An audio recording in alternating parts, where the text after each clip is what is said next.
It's NBA Conference Final times, and we discuss how we got here, where we're going, what we think of the different series with Indiana, Boston, Minnesota, Dallas. Give our picks of who's going to win, how many games, all that kind of fun stuff.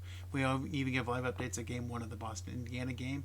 It's a pretty fun game to watch. We give our thoughts on what happened with Scotty Scheffler at the PGA Championship, and what happened if he was a different person, not a pro golfer. And if you like what we're doing, don't forget to subscribe to us on iHeart Podcast, iHeart Radio, Apple Podcast. We are on YouTube. Drop us a comment, drop us a like, do all the fun stuff that they ask you to do.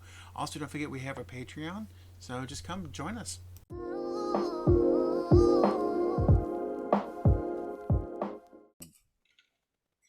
Welcome to the Landlord Sports Podcast in San Fran, Florida. This is Sandlot Sports. I am Adam Capison. I'm here with Dorian Cody. What up, what up, what up? And Mr. Simultaneous, BJ Thomas. It was close. It was close. When you got the stomach bug and the shits and the pukes are starting to close in on each other, you are a moment away from needing a mop. So guys, the NBA playoffs were now to the conference finals. I have a question for both of y'all. Can you tell me the last time a reigning champion made it to the conference finals? Probably the Spurs. You said reigning champion made it to the conference finals? Yep. It's not the Warriors? It was the last time. It was the Warriors in 19. Oh, there we go. Okay. Before COVID was the last time a defending champion made it to just the conference finals. Denver is on that list as well. For as great as we thought Denver was, and they are still very, very good, they are not the Denver of last year. So we noticed that Michael Porter is having some issues with his family that may have affected his play. KCP is the KCP we thought he was going to be. I truly believe that they miss Bruce Brown more than they want to admit. Oh, yeah. Hands down. Hands down. Bruce Brown and Jeff Green. Jeff Green gave some quality minutes too off the bench. So let's ask this question though. Did Denver lose the series? Or did Minnesota just take it? Minnesota took it. Okay. Here's a stat for you. Okay. So I know I was texting you guys in the group chat during the Game 7 the other night. Okay. At halftime, Jamal Murray had 24 points. Denver was up by 15. Jokic had, I think it was like 15 rebounds. Okay. Murray scored 5 points coming out of halftime. They went up 58-38. Chris Finch calls timeout and says, Ant, you got Murray. You don't have it offensively today. You've got Jamal. They immediately went on like a 21-2 run. Murray, for the rest of the game, had 9 points. Yeah. So the answer to your question is, Ant took over that series. Maybe not the box score. He was 6 for 14. Another guy was 6 for 14 in a Game 7 and won Finals MVP that year. Yeah. But he was 6 for 24 and took over that game. Yep. What was the game? I believe it was the Heat when they won their first NBA title, and it's when Dwayne Wade didn't have a good scoring game, but he on defense they put him on. I don't know if it was Jason Kidd or someone from the Mavs or Jason Terry, one of them. But it kind of reminded me of that because the thing was, Ant was getting the looks, it just wasn't falling. But to show how mature that he is for his age, to say, hey, you know what? I don't have it tonight, but I'm going to lock this motherfucker down. Yep. So we can have a better chance to win. Most young guys don't. It takes a special young player, to be able to figure it out. Hey, I don't have it tonight, but on defense, I'm going to be the best player on defense the whole rest of the game. It just takes a special player, period, regardless of age, for them to go, I am this team's best player, but I don't have it offensively. I can contribute in other ways. Mm-hmm. Very, very few players just in general will do that. Yeah. Also, too, I noticed about that game was it's like between the first quarter and third quarter, Jokic was pretty much having his way. until something clicked with Gobert to where, hey, you know what? Let me put a hand in his face. Let's get active some way somehow. And then that's when he started contesting Joker's shots, and Joker started to miss it. So it seems like a light bulb just went off in Gobert's head. Like, hey, you know what? Maybe I should contest more Well, shots. what happened was it wasn't just Gobert. It was because they flipped Edwards onto Murray. It allowed McDaniels to come down and double harder down on Jokic. Oh, yeah, yeah, yeah. So I know we've talked about in this podcast that coaching may not matter in the NBA. Sometimes it does, because that's an adjustment most coaches wouldn't do. Yeah. So when that happened, when they were doubling Joker, he was kicking. So he's normally used to kicking it out to Murray, but Murray was blanketed by Edwards. So the only people they had to kick it out to was either KCP or Michael Porter Jr., and they weren't hitting shots. Yeah. So again, I talked about how Murray, great in the first half, sucked in the second half. Mm-hmm. Jokic was great defensively in the first half, had a better second half. The two of them, 69 points. Denver as a team, 90. Yeah. 69 of the 90 points came from those two. They were the only two in double figures in that game 7. That was their problem. It wasn't that they were shutting Joker down. It was the fact that he was getting the pass out to the right guys, and they just weren't making shots. You hit them right.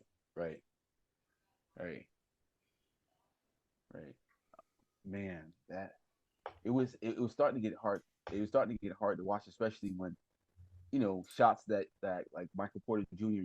normally hits, he wasn't hitting. And you could tell his confidence was like, oh shit. Like it was starting to dwindle. Woo! And then you had there was a play in the game to where Murray was doing a pick and roll with Gordon, with Aaron Gordon. He's doing a pick and roll. And then he did pick and roll with Gordon. He kicked out to Gordon. And Gordon hesitated. It was like an elbow jump. And I felt as if Gordon was like, hey, man, like, I'm a prisoner of the moment, and I don't know if I can hit the shot. So what he did was he dribbled, and waited to give the ball over to Murray. Murray's like, fuck, man, shoot it. And Ant was blanking it all over him. So it's just a matter of, if it was Bruce Brown, he would have took that shot. And one thing about Bruce Brown that I enjoyed watching last year was he wasn't afraid of, hey, Murray doesn't have it. Hey, I'm just in his mind, hey, I can create my own shot too. And that's what they missed. Somebody else that can create their own shot, which they thought Reggie Jackson would be that person. But as you can see, he didn't really do much. He took one shot in that game. Yeah. One shot. So, and I know we're talking about Denver, but we need to give credit to Minnesota. Absolutely. Like Ant is the real deal. Yeah. Now, I don't think he's the second coming of Michael Jordan, like some people want to say, but he's the real deal. He's legit. He has actually allowed Karl Anthony Towns to be the player that he can be, regardless of the switching that goes on the court or off the court. Cat can be the guy he needs to be. And What Gobert. switching do you speak of? No, the switch is on those screens, right?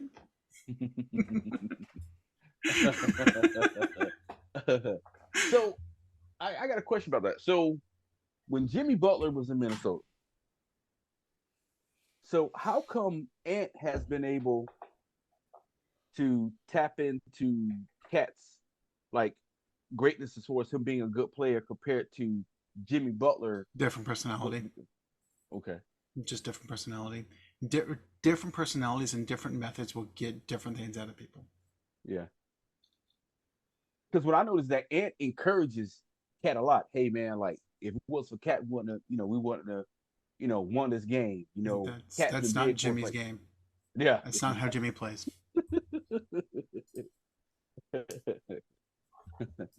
Jimmy's more like, motherfucker, that's what you're supposed to do. I'm not going to congratulate you for something that you're supposed to do. Yeah. So, and some players thrive on that. Right. Some don't. Right. That's just the way life is. Right. So, but we now have a conference finals of Minnesota and Dallas, and Indiana and Boston. Yeah. So we're starting the East because that's actually where the games are starting tonight. I don't know if you guys have been following the game. So the game one of the Eastern Conference Finals is going on right now. Boston and Indiana. The third quarter just ended. Without looking, anyone want to guess what the score is? I imagine Celtics shut by like 15. Dorian? At halftime they were tied at 64, so I say about like 86, 89 or something like that. Yeah, it's end of the third quarter, 94-93 Boston. Oh shit. Yeah. So I will give Indiana credit. Boston jumped out to a 12-0 lead. Mhm. And normally when a team that is supposed to win does that, just write the game off, you move on. Indiana fought back, actually took the lead, was up by 5 in the third quarter. Now they're down by 1 going into the fourth. Yeah. I know at the beginning of the season I picked Boston to win it all, but they may not win the series and they don't get the unicorn back. Because I notice when they have Al Horford is more of a power forward than a center, right? You just now noticed that? But I'm saying, but what happens is the way that the Warriors played allowed him to have some success playing center. But now that small ball shit is starting to disintegrate and going back to the original, if you're like, I think Al Horford like 6'9", 6'8.5", 6'9", like playing center, and he's going up against Miles Turner, which I think Miles Turner is a legit 6'11", 7 foot that can stroke it. He's going to give Al Horford problems. Now, Al Horford can shoot too, but on the defensive side, he's already given up height, but you're giving up height, and Miles Turner maybe a quicker, he's quicker than him too, like as far as taking the ball to the hoop. So that's going to be a problem. What happened was when they had Porzingis was the one that was, his length gave fits on the defensive side. Now they don't have that length, and they got rid of Robert Williams. So now, people, teams are like doing the Birdman hammer up, like, yeah, Boston doesn't have anybody inside, so we can take it to them. So I'm concerned about Boston, these if they're able to beat the Pacers in this Eastern Conference Finals, because I think at halftime, Boston had 34 points in the paint, and I believe Indiana was like 32 or 33, so Indiana's not afraid to take it to the hoop because there's nobody's going to block the shot. Yeah, right now the points of the paint are favored Indiana 44-42. Oh shit! Yeah, and that's right there. Yes, and you're right. Al Horford is 37 years old. He's basically our age. Yeah, our age. Okay? Yeah. He's listed at 6'9". Yeah. So if he's listed at 6'9", he's probably a legit 6'7". I just want to make a note that if we were 37 and you said we were basically 43, we'd be ready to fight. So.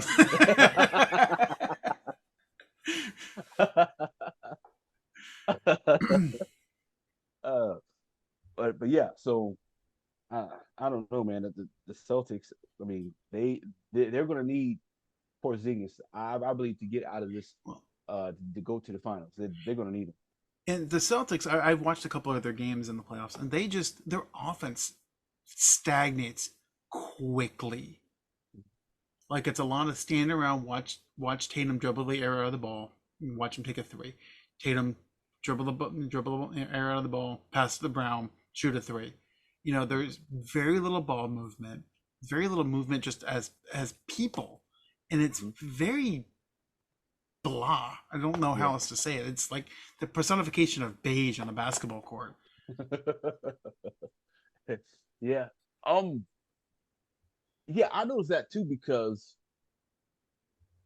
they had to adjust because when they had Porzingis, Holiday had the ball. It seems as if he was more like orchestrating the offense.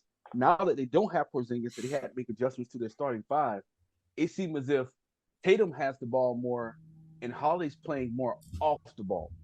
And in order for them to be successful and to beat Timberwolves or to beat Mavericks or even pull out against the Pacers, Holiday needs the ball more in his hands. He needs to be the Holiday of when he was in Milwaukee. That's the Holiday need to have a chance.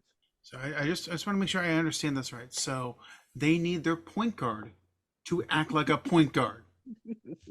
Precisely. Okay, I just want to make sure that we're all on the same page with that. Yeah. So because I think with Holiday, when I was looking at their offense, it seems as if like you said, they're giving the ball to Tatum, and this is one-on-one ISO. You're not going to win a championship by doing that. You're not. So tell me again, how many championships has James Harden won doing the ISO ball? How many finals has he played made in? it to a final? Yeah, he made it to a No, final. he made it to a finals. He did make it to a Against the Heat. finals. Oh yeah, he did. OKC, 6-man. Okay, he did. How But as many far has as he him made it being to the as a man, featured player? Yeah. yeah, Zero. 0. Like Ruben Caldwell's GPA in high school. 0. Damn, you just gotta call 0 out like that. And that was middle school, by the way. You got that name at Oak Park. Damn, you just gonna call Ruben out like that? The Agent 0. I'll never forget. I was on the basketball court by the lunchroom. I heard somebody call him 0. I said, Ruben, why they call you 0? He goes, because that's my GPA. I was like, damn. You got He to was try Agent for that. 0 before Agent 0. You got to try for that. You can accidentally get like a 0.8. Yeah. Wow. So, But yeah, the ISO ball does not work. Like even when LeBron was doing ISO ball, like the ball still moved somewhat. Mhm. And it's never worked. yeah. I just, man, it's like with the Celtics also too. Now they have like maybe 2 bench players that actually contribute. But if you compare that to the other teams, like they say, compare them to the Pacers use like a 9-man rotation, maybe 10. Yep. 10 9-man rotation. So yeah, 10 again, this is why it's nice to have live stats. So yeah. the Boston Celtics bench today has had 13 points. Okay. It's consisted of Sam Hauser, Luke Cornett, and Peyton Pritchard off the bench. I think all 3 of them are white. The Pacers bench, Obi Toppin, Isaiah Jackson, TJ McConnell, and they've had 27 points off the bench. Oh wow. McConnell is just like one of those little gnats. It's just like, it's so goddamn annoying. He reminds me of a watered down Scott Skiles. Okay. BG just got over the stomach bug. Don't make him vomit. As far as on defense, feisty, little point guard, that's an irritant. That type of Scott Skiles, like on defense. The Scott Skiles, I don't think he gets, for my opinion, he doesn't get enough credit for what he did on defense. Like he was in your ass type defense on defense. He gets a lot of credit for his passing, and he can pass. But that's when I think of McConnell, I think of that like defensive irritant like Scott Skiles. Yeah, I mean, I've seen him play in person. He's annoying. Yeah. Because I remember the Magic was playing the Knicks, and it's when Doc Rivers was point guard, and Scott Skiles was like, he got to the point where Doc Rivers wanted to fight Scott Skiles because Scott Skiles was like in his like all in his shit, like where you go, I go. And that's what I think of TJ McConnell is how he did even when they were going against the Knicks and how he was just like on I can't think of his name. Oh my God. Brunson. Yeah, Brunson. So how he was on Brunson and he was like all in his face. Then I forgot that they both went to Villanova, so they know each other. But he was like all in his shit. Like wherever he went, he went. And you can tell Jalen Brunson was like getting annoyed. He was like pushing him off, like, fuck off me. That's the McConnell type didn't go of to Villanova. McConnell go to Villanova? No, Well, went where to did he go? Arizona. Oh, he's in Arizona. Okay. Think it was somebody else.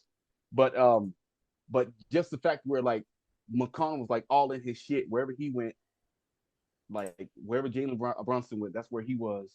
Like it just reminded me of that time when Scott Skiles was guarding Doc Rivers. Who was the guy that used to play for Arizona for Indiana that would like give players wet willies on the court? Lance Stevenson. That's who I'm thinking of. Yeah.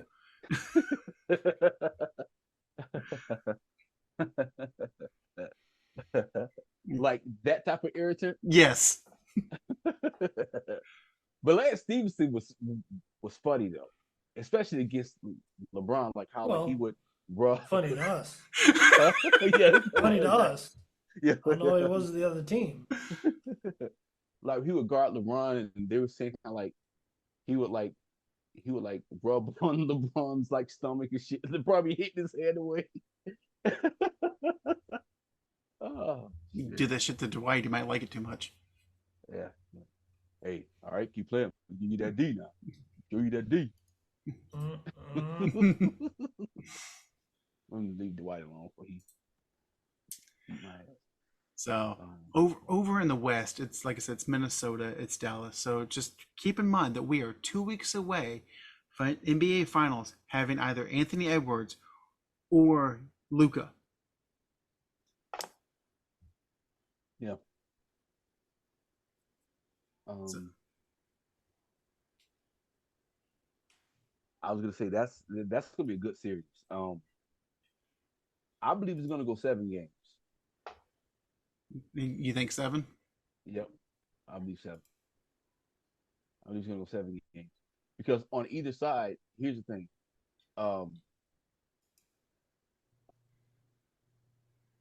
The Mavs on defense, they don't have anybody that's going to be able to guard Ant. Luka sure as hell not going to do it, and I could put Kyrie on. So I don't know what they're going to do PJ Washington or whoever or Tim Hardaway Jr. to guard Ant. But then on the flip side, Ant more likely going to guard Kyrie. Who's going to guard Luka? You can say McDaniels, but it's Luka. McDaniels isn't big enough. Like he's tall enough, he's just not stout enough Right, to right, stay right, with exactly. Luka. Right, exactly. So Luka's going to get his. Now as far as the big men are concerned, so the X factor again is going to be Cat. Cat's going to be X factor. If they put PJ Washington on Cat should murder him. PJ Washington is 6'6". Cat is legit 6'10", 6'11". And can shoot. And can shoot. My only concern with Minnesota, it actually comes back down to Cat too. Will Cat have just dumbass fouls throughout the series? Yeah. Yeah. Yeah. Yeah, that's gonna be key, yeah. Because if they get him in foul trouble, then I mean they got Nas Reed. He's been, he's no Cat, but Nas Reed been, holding it down, oh man, it's gonna be a telling story, especially with Cat and his fouls. Because he pick up the type of fouls he pick up is shit that we're like, you're like, really? Like for example, he picked up a foul because he was trying to knock the ball out of Joker's hands. Like, why? Joker, like Joker had you in the post. You're not gonna knock the ball out of his hands. Joker is legit, 7 foot, 6'11", 275. Cat is about 6'11", 255. So Joker is bigger than you. At that point, wait for the double team. Why are you trying to hit the ball out of his hands? The fuck is that gonna do? I mean, he's good with his hands. Like Joker has soft hands. You're not hitting the ball out of his hands unless he's not paying attention. Well, and like Cat's one of those guys that will literally foul somebody bringing the ball up the court. Yeah. Like in the back, we're like, what the fuck are you doing? Like, why? What made you think that was a good idea? And then he looks at the ref. He's like, "You gonna call that? Yes. You fouled him. That's a foul. Can't do that." Even when the commentator's like, I don't know why Cat is what he said. He said, I don't want cats complaining for it. That's a foul. That's a foul. Well, You know. Cat's complaining because every NBA player thinks that they've never committed a foul ever. Even Jokic, even Jamal Murray. Like every time there's a foul, like what? Like no, dude, that's a foul. That's a foul. Exactly. Like I remember back in the day, going back to Scott Skiles, like if there'd be fouls in the paint, Scott would go like, "Yeah, it's on me." Yeah. He's like, yeah, I did it. Yeah, you know. That was more to stop the fouls from going against Shaq. But yeah, he was like, yeah, you got me. Yeah. So, really quickly. So, I think last week we talked about the Knicks, and we talked about the lack of depth and how their luck is going to run out. Remember? Yeah. We talked about it last week. Well, they were pulling people from the MSG rafters.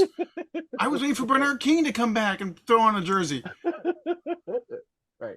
So my question to the both of you is it fair that some people are calling for Thibodeau's job when all technically he had to work with is like 6 guys, 7-guy rotation? Like, who's calling for Thibodeau's job? Like, who in their right mind is calling Okay. for Thibodeau's job? Well, once I say, you already know. So ESPN, wherever you call them.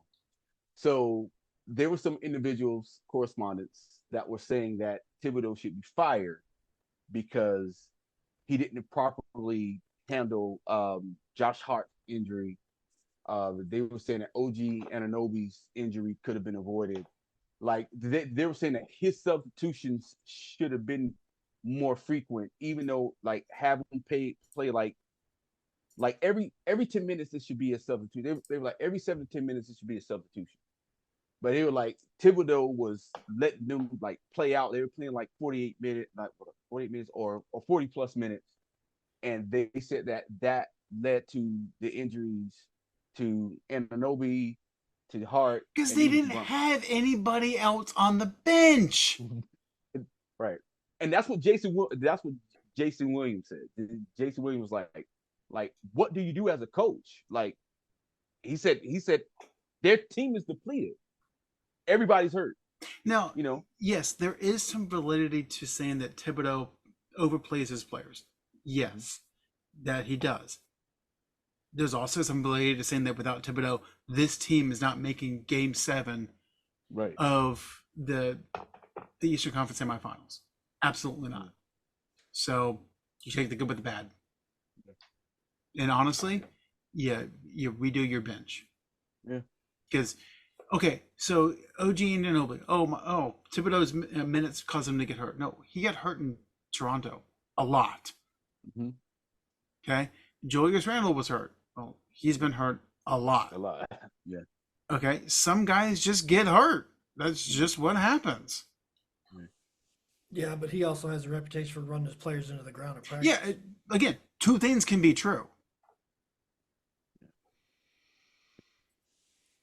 But even if you're the Knicks, I don't think, let's say they decided, hey, you know what, Thibodeau is the cause of us not making it to the Eastern Conference Finals, right? And they say they get rid of him. Who else is out there that's going to be able to coach that team to get them to that next level? There's somebody for what I saw. Okay, so there's a name that's been kicking around for the Lakers job. That when I heard it, I was like, huh. Probably not for the Lakers because the job's probably too big for him, but someone like New York would probably take him. James Borrego. Oh. James Borrego. Didn't he coach the Magic? He was an intern. He was an interim coach for the Magic, and he's coaching Charlotte now. Talk about a depleted roster. Yeah. And I mean that roster is garbage. It's a G League roster, and yet they were in a lot of games, and so you give him talent, and you see what he can do. Now, again, I don't think they should fire Thibodeau. I think that clip was so they can be cut up and put up on YouTube and say, hey, yeah, and so whatever. But yeah, BJ's 100% right. Thibodeau does have a reputation, even this year, of overextending minutes of players, which can cause injuries. However, the players that were injured also have an injury history prior to coming to New York. I'm not about the minutes during the game. I'm talking about wearing them out in practice. he has a history of wearing them out in practice, as Derrick Rose's knees. Fair. Then there was another player too that got hurt. I think Joakim Noah got hurt during Thibodeau's run too, and he wasn't the same. Joakim and- Noah is one of the people I heard speak out about it. Yeah. Yeah. Well, yeah, there you have it. So, And again, if you want to get rid of him, who are you going to get? It's the same I don't think conversation they we will, have though. with players. yeah, that's true.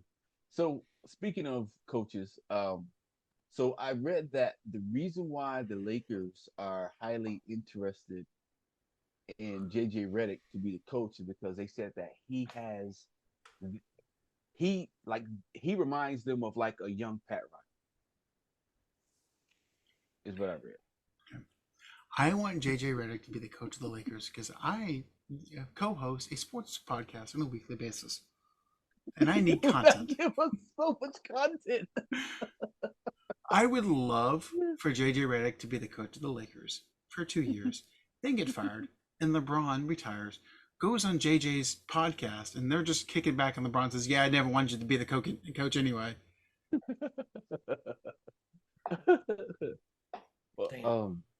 Well, apparently, LeBron is in favor of it. But my thing is, Today. when the Lakers learned that you allowed him to strip your team, bring in his players, and besides that bubble championship, which that has some people believe that that's an asterisk. Look at where you guys been playing tournaments ever since you allowed him to construct the roster. And it's the same way that he is every single place he goes. Mm-hmm. The roster becomes shit. He leaves, and it's a dumpster fire. I mean, he left Cleveland, and they've been a consistent playoff team, and now they're looking to just completely blow it up again. Really? Oh yeah, Oh yeah, because of Garland And Mitchell. and or Mitchell. yeah. I think Garland's agent's Clutch, and they've said that if Mitchell's here, we're out. Oh wow.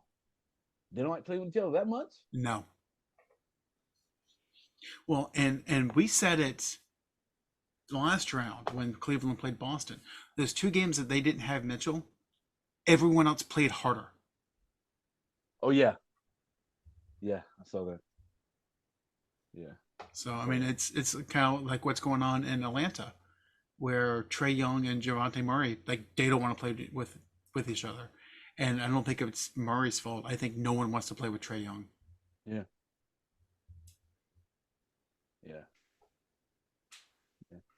Speaking of the Hawks, I know they're like kicking themselves in the ass. They were like, we had a chance to get Luka, but we decided to go with Trae. Oh wow. Well, and I guess my question is, would Luka be the Luka that we know now if he played in Atlanta? That's a good question. Because coaching and culture has a lot to do with who Luka is right now. You know, it's always my question when you see these NBA, these kids come in from college to the NBA. This guy was a bust. Was he a bust, or was he not coached properly? Because like these kids can shoot in college, and all of a sudden forget how to shoot in the NBA. So what the hell happened? I understand defense. Look, you can't play defense. You're going to get it off the court. I get it. But again, no one plays defense in the NBA anyways. Right. But to have like 45, 50% shooting numbers in college and down to 20s in the NBA, what the hell happened? Right. So, and since we're going to ask what the hell happened, I will ask Dorian, what the hell happened at the Valhalla golf course over the weekend? And if Scotty Scheffler looked like you, what things have been different? If he looked like me, if if he was a celebrity who looked like me, he probably would have got his ass whooped. Probably wouldn't have died. Now, if he was a poor version of me, which I am now, he would have been 6 feet under, and they would have done an investigation. So what exactly did he do? Shove a cop? Okay, so what happened was it was like 3 o'clock in the morning. A pedestrian was hit by a car over by the golf course. So they were diverting traffic as they were investigating what had happened. Well, Scheffler was trying to drive his own car to the golf course to warm up for his round. The cop said, "You need to go over that way." And Scheffler was like, "No, the entrance is there." Cop went, "No, it's that way." Scheffler started to still go the direction he wanted to go. The cop was banging on his car to get him to go the right direction. Scheffler stopped, went to talk to the cop, and the cop, had his hand inside, like on the window, and Scheffler still hit the gas, dragged the cop on the ground for like 15, 20 feet. The cop got up, dragged him out of the car, and arrested him. Wait a second. Wait a second.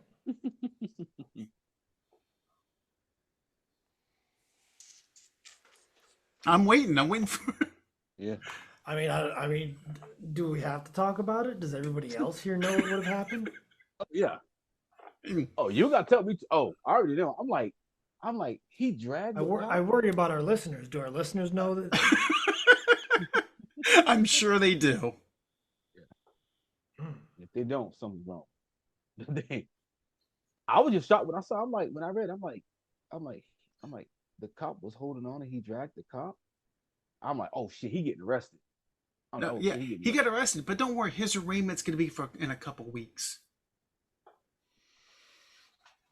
Oh, excuse me. So, just so that everyone's aware, there is a multi-tiered justice system in this country. It has nothing to do with the color of your skin. It has to do with the thickness of your wallet.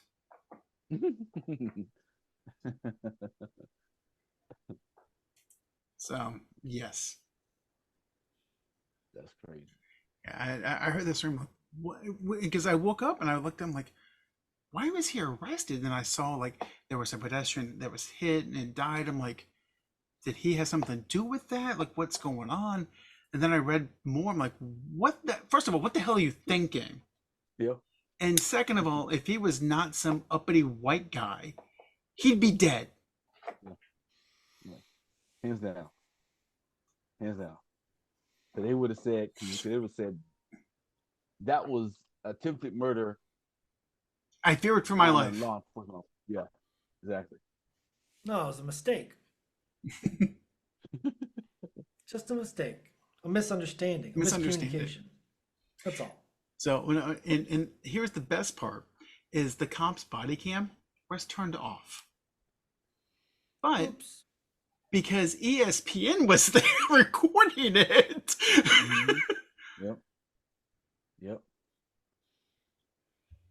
He's like, oh, let me not show what I really wanted. Yeah, which I've never understood how we allow auditing to just be turned off. I know in my job, you can't just turn off the auditing monitoring. That's not really a thing.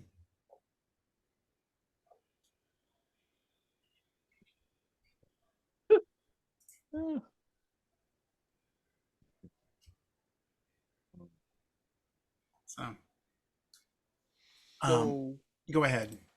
No. I was gonna say, so the Pacers are up by 3 and it's 39 seconds to go. Yes.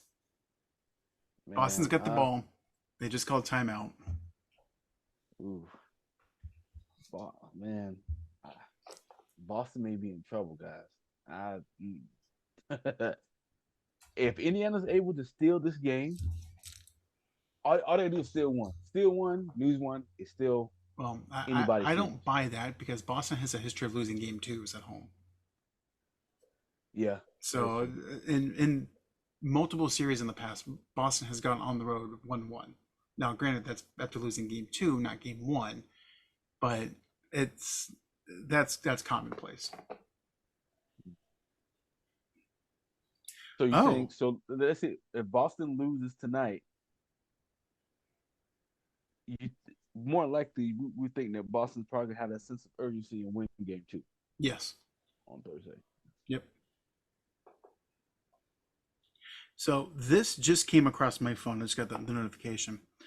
The NFL to use optical tracking for yardage rulings in preseason.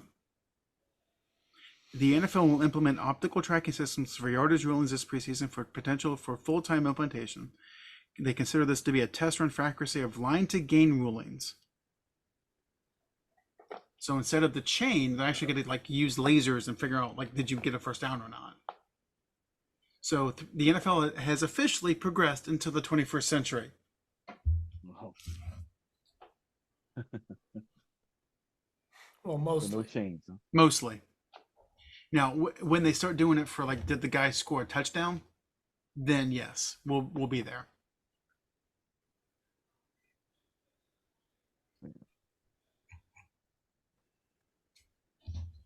Oh, NFL.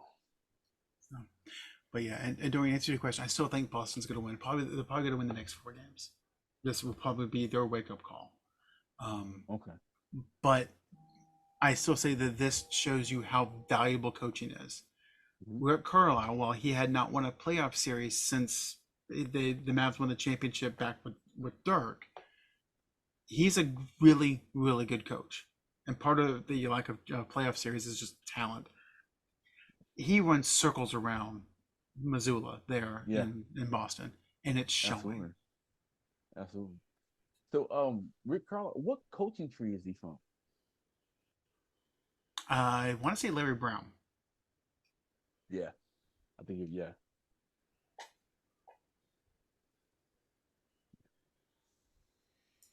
So I mean, he knows how to get the most of his players without running them into the ground.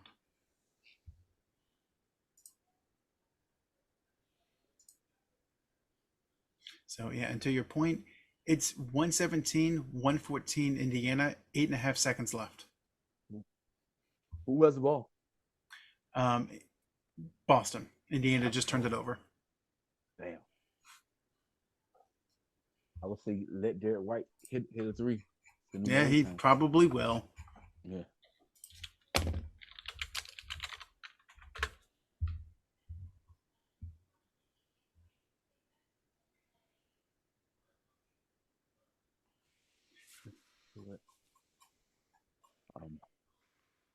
Yeah, it's going to be fun. So we might actually have a good series in the East.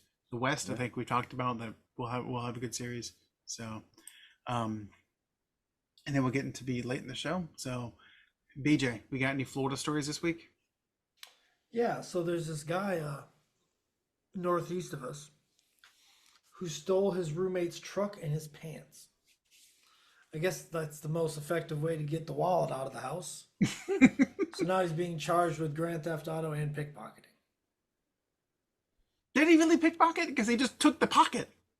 I mean, isn't that the most picking of the pocket? Well, he didn't pick stuff out of the pocket. He just took the pocket. He picked the whole pocket. I mean, damn. First of all, if I left my wallet in my pants, I'd never know where it was. My wallet has to go in the same place all the time.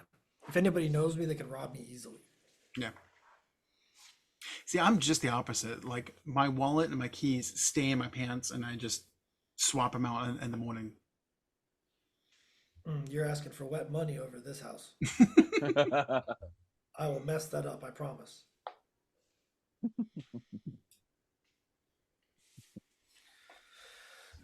There are some other ones, but honestly, a lot of them involve the governor and alligators. Yeah, that's the problem.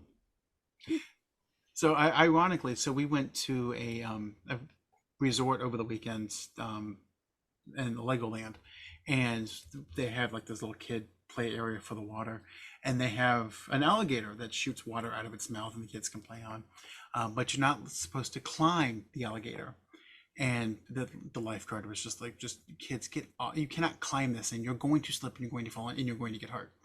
And I told my son, we don't ride gators in real life. Don't pretend to ride an alligator. The lifeguard looked at me. He went, "That's about right." This is not a game. It's never a game. No. So I will tell you, gentlemen. Okay, so right now it is May 21st. Okay, it is going to be hot here in the state of Florida. It is always hot in the state of Florida during the summer. Be careful because it is also sundress season in the state of Florida. And do not let a sundress lead to 18 years of regret. Nope. Just that is my PSA to everyone who is listening. Yes, no, it's dangerous. I knew it. Jason Tatum hit a 3. Yep. Yep, I knew someone was gonna hit a 3. Yeah. So yeah, now it looks like we're going to overtime. Yeah. So speaking of Florida, I saw something, and I believe the town is called Steinhatchee, Florida. So Steinhatchee, Florida has this. They have a worm. I want to say it's like a worm festival where you learn about all types of worms. Worms you fish with, stuff like that. Well, they have it too. They have a contest where you take a shot of tequila or something, and it has a worm at the bottom. See like how many shots can you take at one time. It has worm, and like in the actual shot. Apparently, they're gonna stop that because they realize that the worms that like it's a certain group of worms that they're supposed to get that from when they take the shots. But what ended up happening was I was told that they end up not going to put worms in there because last time they did it, a person got really sick because it wasn't typical worms that they used. First off, I'm like, who's going to drink anything with a worm at the bottom? But apparently, That's been a thing for a while. Thing. Yeah, that's a thing. Yeah, I didn't know that. I was like, wow. So I was like, that's interesting. The person I talked to is from Steinhatchee. He was like, yeah, we had this. He said it's a worm festival that we have. So, it's crazy. So I do have a Florida man, and it's actually related to sports. So look at that. So Jaden Rashada, I think is the guy's name, that went to Florida, bowed out of his NIL deal, and went to Arizona State.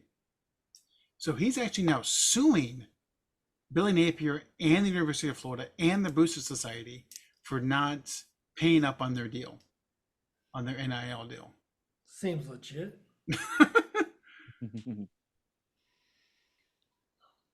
Is that why he transferred? Well, my understanding is that he signed the deal. They didn't pay him the first payment or two, and he went, "Fuck y'all, I'm out." So I don't know whose word you want to believe, but that's what he's claiming. The guys with the money's got the multiple lawyers, so yes, I would rely on the guy with the money getting out of this. Yeah, because again, money will buy you a lot of stuff in this country. It's just going to waste a half an acre of money or paper. That's about it. Yep. We're going to burn an acre of forest for this lawsuit. For this lawsuit, and it'll just go away.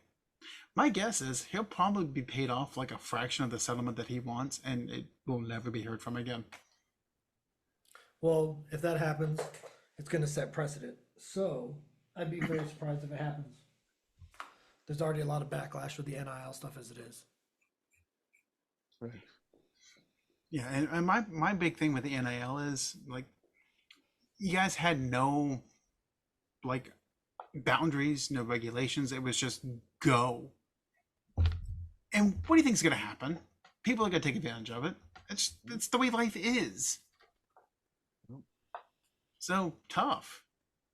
Rein it in, put regulations around it, and move on.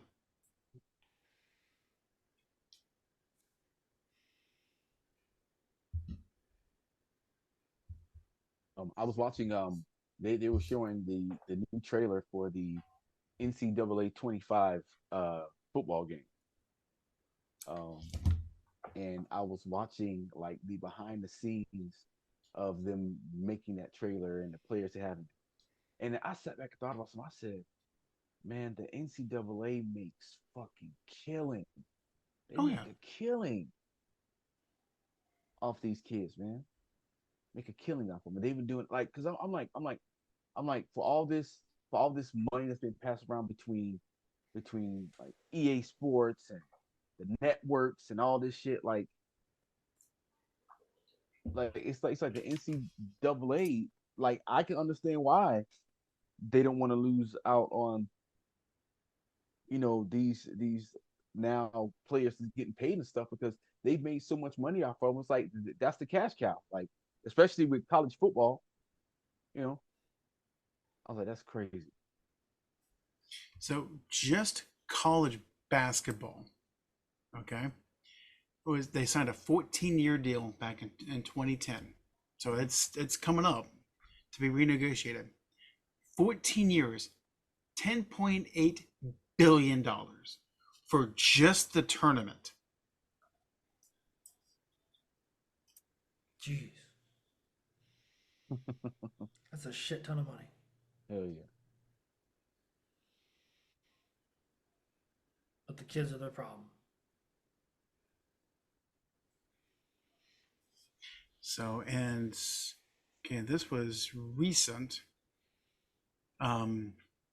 For the college football playoff, they're signed. They signed a new extension through 2031 annually for just the football, just the playoff games. This isn't the regular season games, just the playoff games. $1.3 billion annually. And people are going to get bent out of shape because a kid wants to take a couple $100,000. Fuck you. Nope.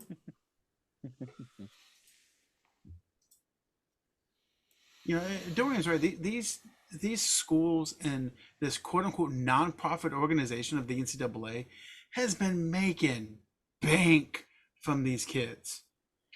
All they had to do was when Ed O'Bannon came out and said, "Hey, that kind of looks like me." It's like, you know what? You're right. Hey, let's change this rule. You know, you guys get name, image, and likeness.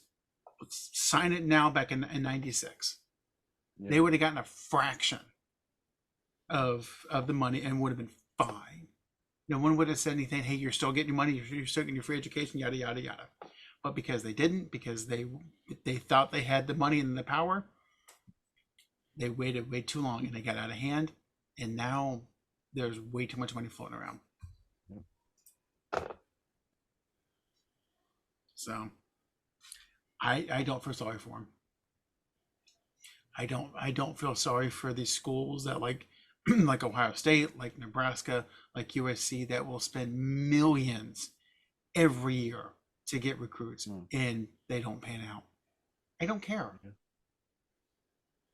You know, like you guys made billions in the past decades off the backs of these kids.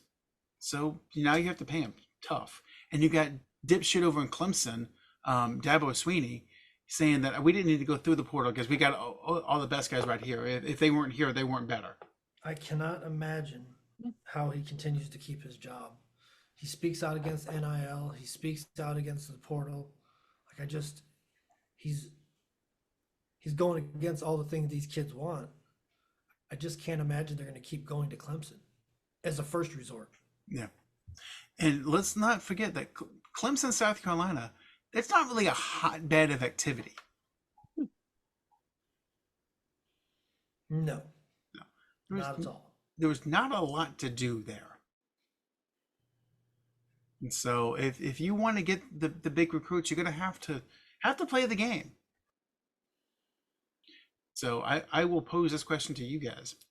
Who gets fired first? Billy Napier or Dabo Sweeney?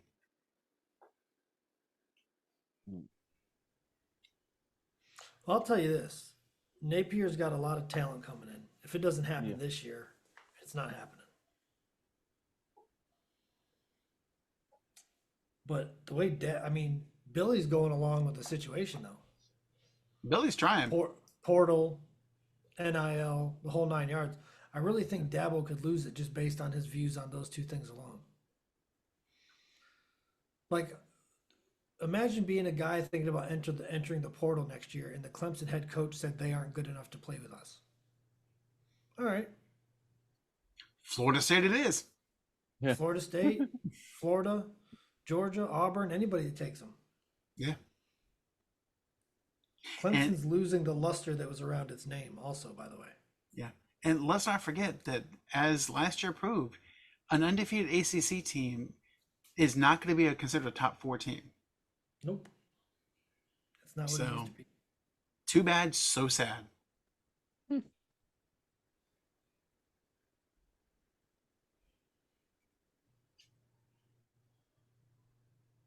But again, I don't feel sorry for these guys. Yeah. So, so let's say with this video game stuff like that, like, did they come up with a percentage? Yeah. That these Well, guys it's not a got? percentage. That's the, It's not a percentage. So what happens if the players want to be in the game, they sign an opt-in for EA, they get $500 and a free copy of the game. That's it. Now, with it being EA, you know, the profits may not be that high anyway, so there is that. Now, that's not including all the ad revenue that this game's are going to bring in. oh yeah. Because nothing makes a gamer happier than loading up a map for Call of Duty and going, here's your ad for Snickers. That's what we need. That's exactly what I need. Because BJ, what's going to happen if you pull up Call of Duty Warzone and it's like, here's your Dr. Pepper fan zone? I don't know. That would bother me less than actual like commercials in the game, which I think is where they want to go eventually. Yes. Yeah, my guess is they're probably going to have like loading screens. The loading screens are going to be ads. Because I played NBA 2K for years and I was able to ignore a lot of that shit. So we'll see. And EA came out and said that we're going to be very thoughtful about what we do with their ads. We've thought about it and we're going to put them in everything. But going back to the point about NIL, yeah, these players, they get a set amount and they get a free copy of the game based on the sales of, you know, previous games, not taking into account any additional ad revenue. So these companies are going to find some way of screwing guys over. It's just the way it happens. And I expect nothing less. From Nope. corporate Welcome America. to America. Let me exploit you.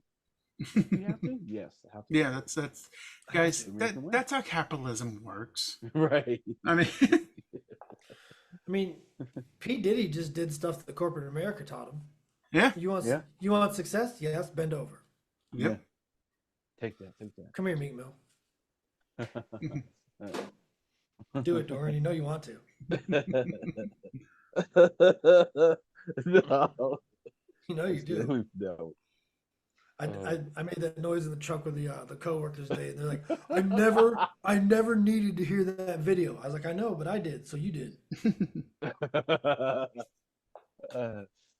Yeah, that was cringeworthy, bro.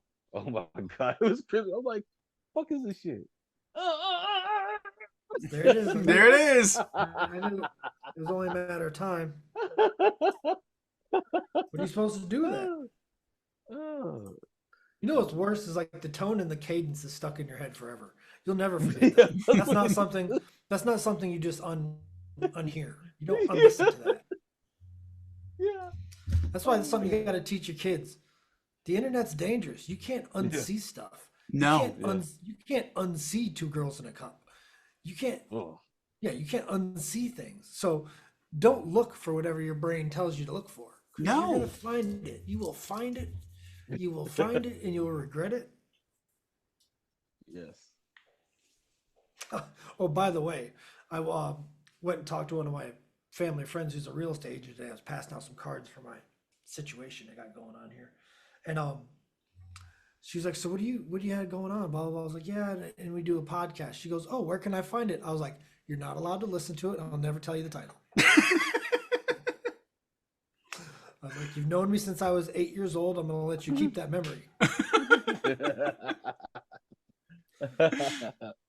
Because you will hear things. She goes, "Oh, BJ, how bad could it be?" And then I explained the phrase "priest mittens," and she was like, "Oh." And I was like, Wait, there wait. you go. So Wait a second. She's known you since you were 8, and she has yes, to ask how bad it can be. yes, yes. I wasn't always like this. No, but she's known you since then, like in between, like as time has Yeah, gone but on. it's only been talking in brief passing, not a whole lot of hanging out since high school. Oh, So okay. yeah. So she hasn't she hasn't known adult me. Oh, okay. Yeah, that's a little different. So, I mean, still family friend, would do anything for her if she called at any time in my life. She's just good people. But Yeah, she definitely doesn't need to listen to this podcast. she does not need to listen. She's such a sweet lady, and I'm afraid that we would hurt her brain. You ever meet somebody that's so nice and you just want to protect them? Yes. Yeah. That's what it is. She's so nice. I just want to protect her. Yeah. I want her to be happy and think that I'm okay. We know I'm not, and that's fine. Yeah. We know the real you. Yeah, that's fine. But she doesn't need to get into all that slop. Because there's some nights when I get off here and I'm like, Jesus Christ. Where and why did that come from? It's like, what the? Could you imagine a 71-year-old lady plopping down and listening to 2 weeks of Dwight Howard shit? Oh, God. Like, and that's not necessarily the worst of it. Because No. he did those things. We didn't make it up. No. Yeah. Well, and I Those- believe, that's in court documents. yeah, I believe we actually have made the statement a couple times is, why is it every time we talk about football in college or pro, there's always some, like sexual assault or domestic violence thing incorporated into it? And then why do we have to make jokes about it? Are we terrible people? Yes. Deep down inside, are we shit people? Yes. I mean, I'll drive the bus when we go to hell. I have no problem. Yeah, no, I just I'm trying to protect her. Good people. There's certain people that are allowed to, I will give out the name of this podcast to, and there's some I won't. Yeah, that's probably wise. And that's fine. But the rest of you fuckers can listen to it. Hey, the rest of you 174 listeners can listen to it. Ah. Oh, look at us. Aren't we fancy dancy? So, just to follow up, so Boston's now up by 6 with 17 and a half seconds left. Oh. So, You called it, yeah. if you're gonna come at a top seed like that, you've got to just keep going. You cannot let up, because this is what will happen. Yeah. Exactly. Now, I still think Boston loses game 2 and then wins the next 3. Yeah. Because that's just their MO. Yeah. So really quickly, so who do you think, like NBA fans, what finals they want to see? Boston versus Minnesota or Boston versus Dallas? Damn, you said Pacers got no hope. Honestly, I think most NBA fans right now want to see Anthony Edwards in the finals. Because what he has done in his personality, not just the jovial, hey, I'm going to joke around with everyone like he was at the All-Star game, but just the I'm going to rip your throat out. That resonates with people, and they want to see that. And realistically, the last time that a guy this young was this good to lead a team to a championship was Magic Johnson. So it's something that does not happen that often. And to see him just mature in front of everyone, it's something special. And honestly, I think half the country doesn't like Kyrie anyway, so go figure.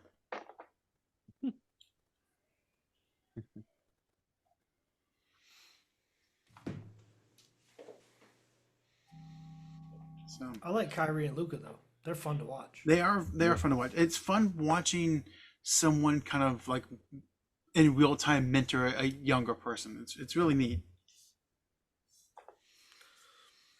And the fact that both of them can do basically the same things. Mm-hmm. Kyrie's a better ball handler. Luca's bigger. So there's definitely a difference. But Luca's a more than sufficient ball handler. Yes. Yeah. And I'd say Kyrie plays above his size. Yes. Yeah. He's a better rebounder than you think a 6'3" guard would be. And Kyrie is one of the better finishers in the NBA. Oh, he's fun to watch. Yeah. And watching like Kyrie just check himself in real time, like, oh, I probably shouldn't say something stupid here. Oh, me. He's better than us. Yes. So, well, ladies and gentlemen, I think we'll wrap it up for the night. So, there will not be a Sandlot Sports episode next week. Some dumbass is going with his 4 young children on a road trip. Road trip. Idiot. So what we will be back before the NBA Finals, and we'll preview whomever is in the NBA Finals. And so again, we think it's Dorian's already picked Boston. I've got Minnesota. So BJ, Dallas, Minnesota, real quick. I'd say Minnesota. Dorian, I like how you didn't give me the option to even pick the Eastern Um, Conference. We talk about like Western Conference Finals or yeah. or Western Conference Finals.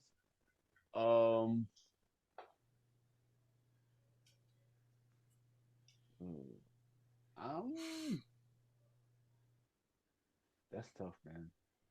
That's what we fuck do. it. You have to make this tough decisions. Shit or get off the pot. Mm. Damn. Well, shit. Then I'm a shit. Mavs. Mavs and 7. Typical Jaguars fan. They don't start that shit. It's too early. It's too early, man. Hey, wait a second. It is May 21st. We have less than 4 months until football starts back up. That's less than a quarter of a year. We're good to go. Less than it's It's coming about a up third on of a year. Excuse me. But about a third of a year. We can start. Yeah, why not? So, BJ, since you're gonna bitch, who do you think is gonna come out of the East? Oh no, I'm not bitching. I'm just saying that apparently it's a locked deal. I'll be waiting to see your bet slip come through. I've got Boston in 5. Oh wow. Hmm. So, and I've got Minnesota Yeah, in 6. I guess I could see Boston. I just don't see how the Pacers are going to do it. They almost lost to the Knicks. Yep. And it probably would have if like the team had not been decimated by injuries. Yeah. Right. They were healthy. Yeah, they would have definitely won series 4-2 playing right now. This is Celtics. All right, ladies and gentlemen, peace. Hey.